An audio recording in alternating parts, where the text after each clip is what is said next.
Bismillah, Alhamdulillah, wassalatu wassalamu ala Rasulillah. May Allah the Exalted grant us all the sincerest of intentions. Fasting. Fasting is a great act of worship. Fasting the month of Ramadan is an obligation upon those that are not religiously excused. So what is actually fasting? Fasting means to abstain from certain things that the religion ordered us to abstain from. In particular, eating and drinking from Fajr all the way up until Maghrib.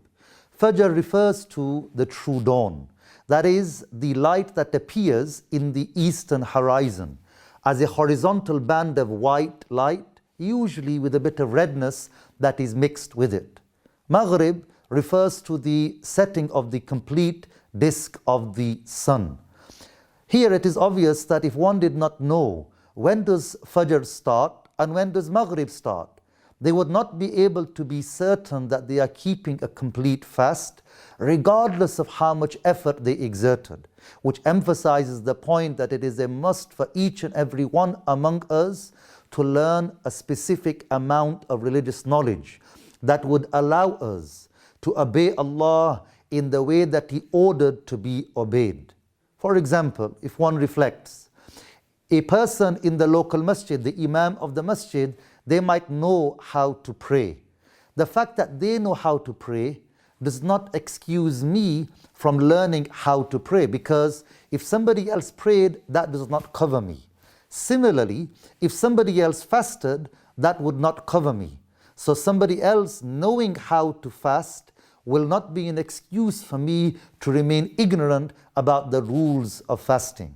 So we need to know when does the fast start and when does it actually end. Likewise, to learn in which situations a person is excused from fasting and in which situations, even though there is a certain hardship involved in fasting, it still remains an obligation upon us to fast.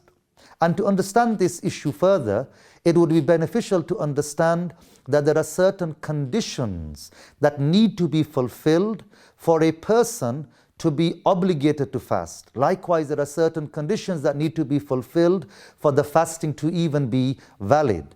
So, for example, a non-Muslim, their fast would not be valid.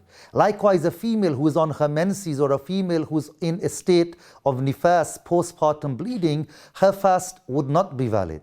However, a child who is not obligated to fast because they are not accountable, if they fast, then their fast would be valid. The children, even though thus they are not obligated to fast from the age of 7, if they are able to bear fasting, it is a must for their parents to make them fast. And this is so that they would be in the habit of fasting when they become accountable.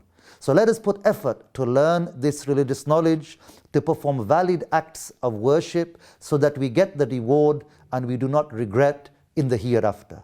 And Allah, the Exalted, knows best.